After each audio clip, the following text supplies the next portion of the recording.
ఆరోగ్య రహస్యం. కుబేరుడు అనే యువకుడికి అష్టైశ్వర్యాలు ఉన్నాయి. కానీ ఆరోగ్యం లేదు. తన ఆరోగ్యం చక్కబడడానికి ఎన్నో మందులు సేవించాడు. కానీ లాభం కలగలేదు. అందుచేత అతను ఎప్పుడూ దిగులుగా ఉండేవాడు. కుబేరుడి మిత్రుడు చిరకుడు అనేవాడు ఏదో పని మీద వచ్చి కుబేరుడి ఇంట బస చేశాడు. అతడు తన మిత్రుడి అనారోగ్యం గురించి విచారించాడు. అతను పెద్ద ఘనవైద్యుడు కాకపోయినా గృహ వైద్యం తెలిసినవాడు. అతను కుబేరుణ్ణి తనకు తెలిసిన మేరకు పరీక్షించి అతని శరీరంలో ఏ దోషము లేదని తెలుసుకున్నాడు. చిరకుడు కుబేరుడి దినచర్య గురించి ప్రశ్నించాడు. కుబేరుడు ఉదయం కాలకృత్యాలు తీర్చుకుని ఫలహారం చేస్తాడు. తర్వాత కొంతసేపు తమ ఆస్తికి సంబంధించిన లెక్కలు చూస్తాడు. మధ్యన పళ్ళరసం తీసుకుంటాడు. తరువాత కాసేపు విశ్రాంతి తీసుకొని భోజనం చేస్తాడు. భోజనం చేసి నిద్రపోతాడు. నిద్ర అయ్యాక తమ వ్యవహారాలు చూసే ఉద్యోగుల మీద అజమాయిషీ చేసి తన తండ్రితో సొంత వ్యవహారాలను గురించి చర్చిస్తాడు. రాత్రి భోజనమయ్యాక పడుకునే ముందు మళ్ళీ పళ్ళరసం తాగుతాడు. కుబేరుడు ఈ వివరాలన్నీ చెప్పి చెరకుడితో, నన్నేదో భయంకరమైన వ్యాధి పట్టుకున్నది. అది మందులకు లొంగేది కాదు. పళ్ళరసం నోటికి బాగుండదు. భోజనం హితవుగా ఉండదు. నా జీవితం ఇలా గడిచిపోవలసిందేగా అని నిరుత్సాహంగా ఉంటుంది అన్నాడు. చెరకుడు నవ్వి, నిరుత్సాహపడకు. నీకు ఔషధాలతో పాటు గాలి మార్పు కూడా అవసరం. ఒక మాసం పాటు మా ఊరు వచ్చి ఉండు.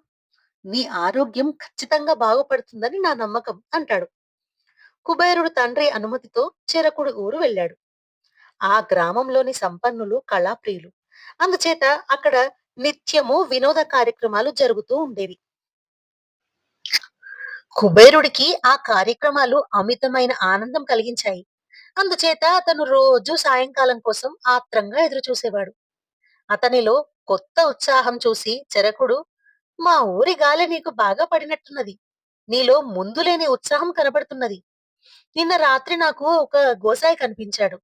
అతనికి నీ జబ్బు గురించి చెబితే అడవిలో కోయగూడెం సమీపంలో ఒక మూలిక ఉన్నదని, దాన్ని వాడే స్వయంగా పీకాలని, ఆ మూలికతో నీ వ్యాధి నయమవుతుందని అన్నాడు. నీకు అభ్యంతరం లేకపోతే ఇప్పుడే బయలుదేరి వెళ్ళి వద్దాం అన్నాడు. సాయంత్రానికల్లా తిరిగి రాగలమా అని కుబేరుడు అడిగాడు.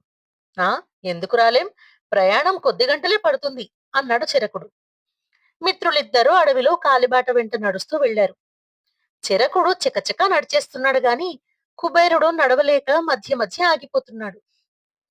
నా వయసు వాడివే కదా, నాతో పాటు నడవలేకపోవడం ఏంటి అన్నాడు చిరకుడు.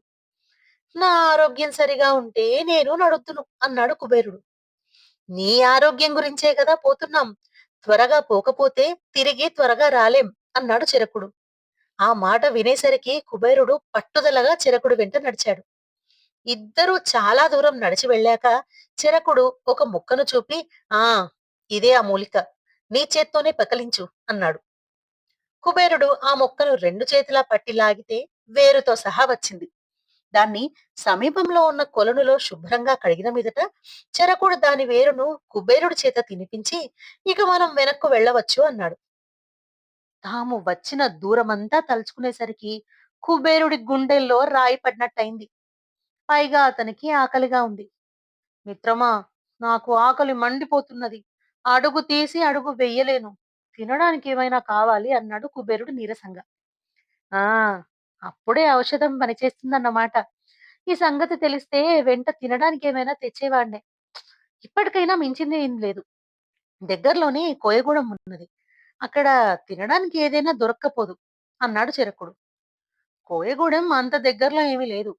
అయినా గత్యంతరం లేక కుబేరుడు అక్కడి దాకా నడిచాడు. కోయదొర వారికి స్వాగతం చెప్పి అప్పటికప్పుడు వెదురు బియ్యం వండించి పెట్టాడు. ఆకలి కరకరలాడుతుంటే తాను ఏమి తింటున్నది తెలియకుండానే కుబేరుడు ఆవురావురుమని తినేశాడు. భోజనమయ్యాక ఇద్దరికీ నిద్ర వచ్చింది. కోయదొర వాళ్లకు పడకలు ఏర్పాటు చేశాడు. వాళ్ళు నిద్ర లేచేసరికి సాయంకాలం కావస్తున్నది. ఇద్దరూ ఇంటికి వచ్చేటప్పుడు కుబేరుడు, నీ మందు అద్భుతం. నాకు మంచి నిద్ర పట్టింది. ఒంట్లో చాలా సుఖంగా ఉన్నది అని చిరకుడితో అన్నాడు. ఆ రాత్రి కూడా కుబేరుడు కడుపు నిండా తిని ఒళ్ళు తెలియకుండా నిద్రపోయాడు. మర్నాడు చెరకుడు అతనితో, నీ ఆరోగ్యం చక్కబడింది కనుక అసలు విషయం చెబుతాను. ఆకలి పుట్టడానికి ఉపవాసం తప్ప మరో మందు లేదు. నిద్ర పట్టడానికి శరీర శ్రమ తప్ప మరో మార్గం లేదు. మనసు ఉల్లాసంగా ఉండాలంటే వినోద కార్యక్రమాలు అవసరం. ముందే ఈ మాట చెప్తే నువ్వు నమ్మవని మందు పేరు చెప్పి ఇలా తీసుకొచ్చాను. ఇక ముందు ఆకలి వేస్తేనే గాని తినకు. శరీర వ్యాయామం కొంతైనా చెయ్యి అన్నాడు.